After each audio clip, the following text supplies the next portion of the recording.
A gente vai conversar sobre como agregar valor nos cafés especiais produzidos pela agricultura familiar. Então, hoje estão aqui a Grazi e a Stephanie com a gente e elas vão contar como começou a ideia de pegar o café que é produzido no sítio da família e agregar valor, torrar, beneficiar e vender o café especial. Ela vai contar também para a gente os desafios que elas tiveram, de onde surgiu a ideia e como é que a gente pode fazer para que o negócio cresça. Então, muito obrigada, Grazi, Stephanie, e eu queria que vocês contassem para a gente um pouquinho da história, como é que vocês começaram, de onde surgiu a ideia e quais são as expectativas que vocês têm em relação ao café que vocês produzem no sítio. Então, eu sou filha dos produtores dos cafés, né? Os meus pais são de Ilhéudora, no sul de Minas, e eu vim para estudar em Juiz de Fora. E quando eu vim para cá, muitas pessoas começaram a ter curiosidade sobre os cafés especiais, quando eu falava que os meus pais eram produtores, porque a maioria das pessoas não conhecem os cafés especiais. Então, as pessoas começaram a querer experimentar o café e eu comecei a trazer um pouco desse café deles só para as pessoas experimentarem, só para elas saberem como que é diferente. E aí as pessoas começaram a gostar muito do café, começaram a querer comprar mais. Então a gente começou a vender, mas mais para pessoas conhecidas. E agora, durante a pandemia, que a gente começou a vender mais. Eu mudei para cá no começo de 2020, aí eu comecei a ajudar a minha irmã e a gente começou a crescer mais com o café. É aí que entramos no iFood e outras coisas. E como a família de vocês vê essa ação de vocês no sentido de valorizar o café e vender ele aqui já beneficiado? Eles gostam bastante, né? Até porque meus pais estavam muito desanimados para continuar com a produção dos cafés. Então, quando a gente começou a vender aqui, eles viram que começou a ter um pouco mais de retorno, começaram a receber muitos elogios das pessoas, porque antes, quando eles exportavam o café, eles não tinham um contato direto com quem consumia o café. Então, agora quando a venda acontece direto com a gente, e eles começaram a ouvir os elogios do café, isso começou a criar uma motivação maior para eles. Você acha, então, que essa questão emocional da pessoa conhecer de onde vem, você acha que isso é importante para quem produz? Você acha que isso traz um conforto emocional para quem produz? Com certeza, tanto para quem produz, né, quanto para quem está experimentando o café. Quando você sabe de onde ele vem, de toda a procedência, né? Sim, então, e a gente deixa isso bem claro, né, nas nossas redes sociais, tem todas as fotos dos produtores, todos os passos do café, justamente para isso, para as pessoas verem que é café produzido por pessoas, né? E como ele é produzido com carinho desde o pé do café. E vocês foram criadas lá nos pés do café, não foi isso? Qual é a relação de vocês com a plantação, com o café? Porque eu sei que tem o café da Grazi, tem o café da Stephanie. Conta pra gente o que é isso, o que é o café da Grazi e o que é o café da Stephanie. Lá, alguns talhões, né? Cada talhão é quando planta o café. Então, quando meus pais se casaram, e logo um ano depois eu nasci. Então, no ano que eu nasci, que foi o café da Grazi, ele tem a minha idade agora. Então, ele é de 98. O Grazi foi plantado. Ele foi plantado em 98. E hoje em dia ele vai fazer 23 anos, né? Então, por isso que meu pai sempre chamou ele de café da Grazi. E agora o da Stephanie é a mesma história, né? Também foi plantado no ano que eu nasci e foi a mesma história. Então, eles acabam sendo uma homenagem para vocês, é isso? É a relação do café como a planta do café como uma homenagem aos filhos? Sim, até porque a gente cresceu junto. Eu lembro que agora ele passou, né? Chegou uma idade que ele passou meu tamanho, mas quando ele era pequeno, eu tinha 3 anos, ele era do meu tamanho, aí vai fazendo 4 anos, ele tá do meu tamanho. Quando veio, ele cresceu, né? Me passou. Mas é isso, a gente realmente o café e a gente acompanhou um crescimento do outro. E hoje em dia a gente está vendendo os nossos cafés, né? E quais são as expectativas? Como é que vocês planejam o futuro? Vocês já pensaram nisso? Vocês já fizeram algum plano? O nosso plano, desde o começo, foi sempre querer apresentar o café especial para as pessoas do Brasil, que o Brasil é o maior produtor de cafés especiais e ele é o menor consumidor. As pessoas daqui não conhecem café de verdade. Então, o que a gente queria era principalmente tornar esse café acessível às pessoas e também tornar ele acessível o pensamento das pessoas, né? De café preto, de mercado, por exemplo. Então, a gente tem sim expectativas de no futuro continuar com o nosso café, porque a gente quer continuar apresentando esse café a mais pessoas. Em termos de crescimento, o que vocês pensam de quanto vocês querem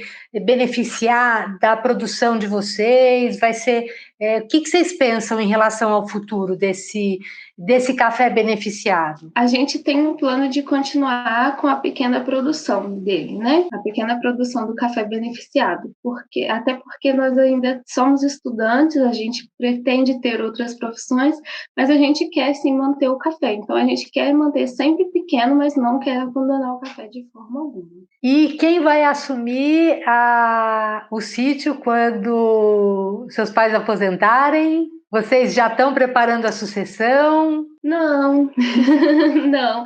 Na verdade, isso é muito interessante até de falar, porque nem os meus pais tinham vontade de que a gente continuasse na sucessão, porque por conta das dificuldades do café.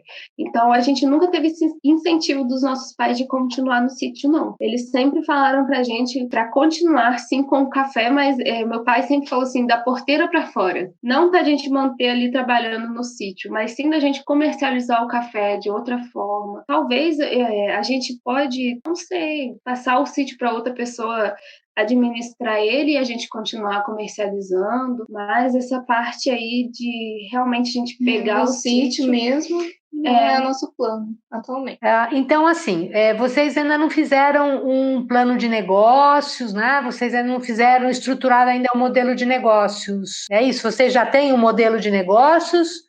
Ainda não. Então, a primeira coisa que a gente vai fazer é planejar, estruturar o modelo de negócios. Eu vou mostrar para vocês o Canvas, que é uma forma da gente estruturar um modelo de negócios, onde você vai conseguir visualizar o teu negócio. Você vai poder pensar nele no futuro, seja ele para crescer, né, e se transformar numa grande torrefação, ou seja, para você manter ele do tamanho que você quer. Então, ele é um instrumento, ele vai ser importante porque ele vai ser um instrumento onde você vai poder visualizar numa folha de papel, né, todas as etapas que você precisa para desenvolver o seu negócio. Então, é uma ferramenta que vai ajudar a você compreender melhor o seu negócio. Além disso, vocês têm o cálculo do custo do produto que vocês fazem, quer dizer, vocês têm que beneficiar, vocês têm que torrar, você tem que transportar. Você sabe quanto custa produzir um pacote fechado do café que vocês vendem? Sim, a gente já fez alguns cálculos, sim, só que a gente não tem ainda uma planilha certinho de cada um e de possíveis mudanças, como, por exemplo, o valor do saco de café, que sempre tem alterações no valor dele. Então, esse tipo de mudança a gente não sabe como lidar. Então, num segundo passo, a gente vai montar a ficha de produto para vocês estruturarem o custo do produto, calcular o custo do produto. E aí, dessa maneira, com o custo do produto, com o valor de mercado, porque pelo que vocês já me contaram, pelo que a gente já conversou de outras vezes, vocês já têm um preço que o mercado aceita. Vocês já entenderam qual é o preço que o mercado aceita, não é isso? O preço que vocês têm ele está aceito. Conta pra gente como é que vocês definiram o preço do café que vocês vendem. Então, quando eu comecei, bem no começo mesmo, na verdade eu nem cheguei a fazer conta nenhuma. Minha mãe que fez um pouquinho lá, a gente viu mais ou menos e foi. E aí depois, quando começou a vender mais, aí eu peguei e fiz os cálculos certinho e vi como que a gente poderia precificar esse café. E aí, o que você usou para estabelecer esse preço? Você comparou com o preço dos cafés que são vendidos em algum lugar, os cafés especiais? Como é que vocês definiram esse preço? Eu não procurei me basear muito em outros cafés, não. Até porque a maioria dos outros cafés, eles são vendidos por pessoas que compram do produtor, então eles ganham outro lucro em cima disso. Como eu disse, o nosso principal intuito era manter o nosso café mais acessível para as pessoas. Então, eu não me liguei muito em querer acompanhar o valor dos outros, não. Eu fiz o cálculo baseado no meu custo e o que era gente, o que eu achava que iria vender mais. E o que as pessoas estão achando do preço? Você tem feedback sobre o preço dos produtos que vocês vendem? Nunca recebemos críticas, não, né? Inclusive, assim, no iFood, eu fiquei com um pouco de medo, porque ele tem umas taxas muito altas, então o preço do café teve que aumentar mais de 35%, então eu fiquei com um pouco de receio de não vender no iFood, mas lá é onde a gente mais vende esse café. Então, eu acho que quando as pessoas querem um produto de qualidade, elas não ligam para o valor, o preço que está sendo. Então, e a gente nunca recebeu crítica, não. Só uma vez ou outra que alguém veio pedir um descontinho, mas isso é normal.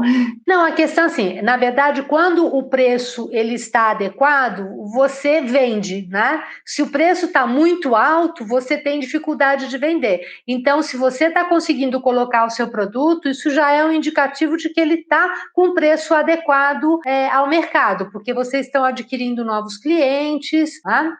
E como é que está essa aceitação? Me conta um pouquinho como é que foi na pandemia. E aí, como é que o que você acha que na pandemia mudou? A gente sabe que teve um aumento no consumo de café, mas o que você acha que foi essa mudança? O que gerou essa mudança? O que mudou na pandemia foi principalmente porque a gente teve mais tempo disponível. A UFJF parou um tempo, né? E eu também trabalhava como maquiadora. Então, eu tive que parar de trabalhar na pandemia e estou um ano parada. Então, todo o tempo que eu me dedicava à maquiagem e a estudar, eu deixei mais para o café. Então, a gente começou a divulgar mais e eu não esperava de forma alguma que quando a gente começasse a divulgar. Fora que antes da pandemia nem muito café a gente tomava, era muito raramente.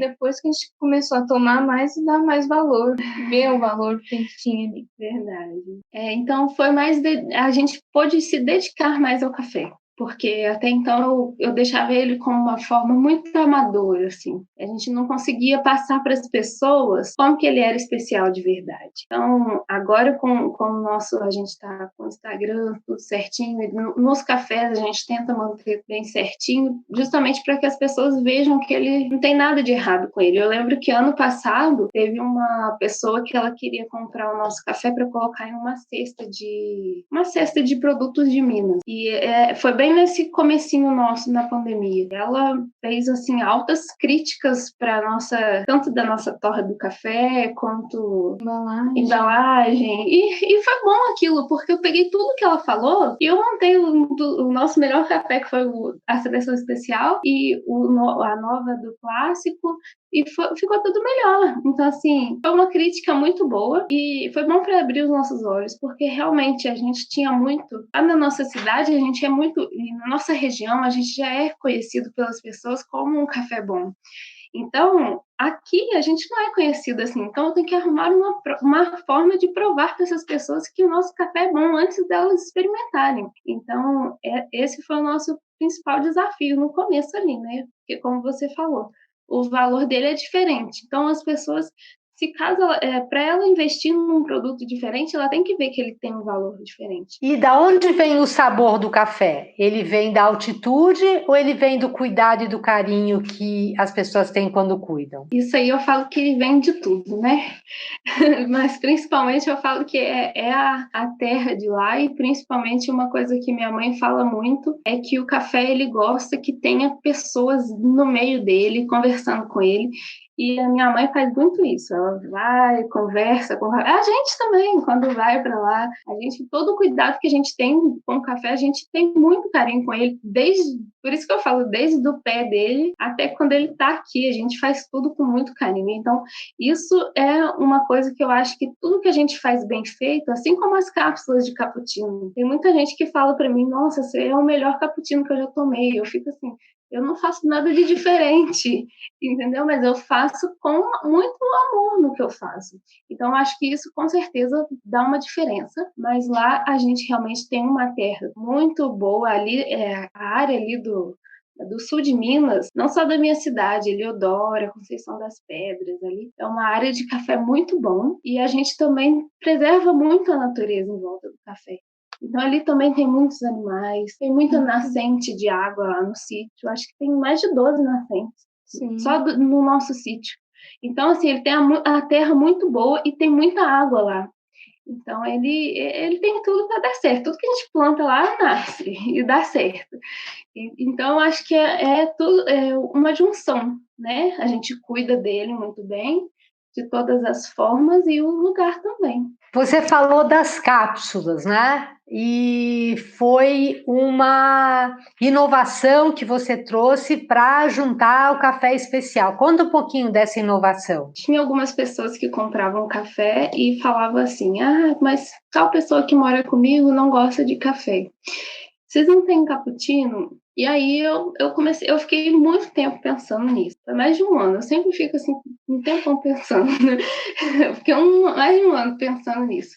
E um dia eu tive a ideia de fazer a cápsula de chocolate com o cappuccino dentro que derretesse.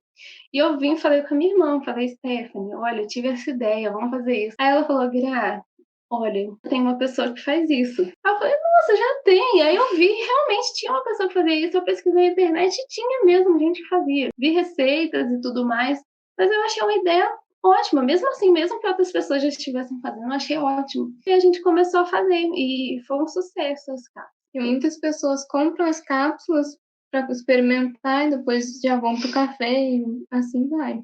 Uma coisa chama a outra. Isso. Que bacana. E, bom, adorei a história de vocês. A gente vai ter bastante oportunidade para trabalhar juntos e para fazer outros debates.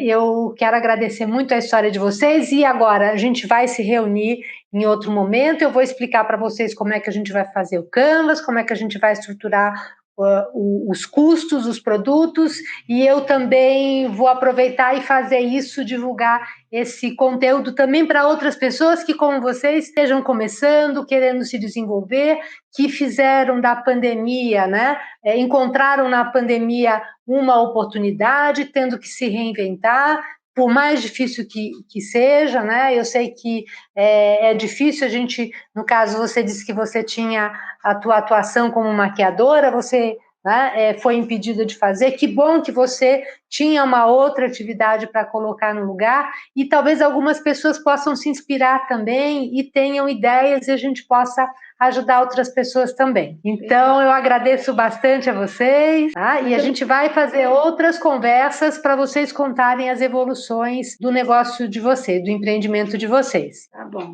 até lá então. Tá bom? Então, obrigada. Obrigada.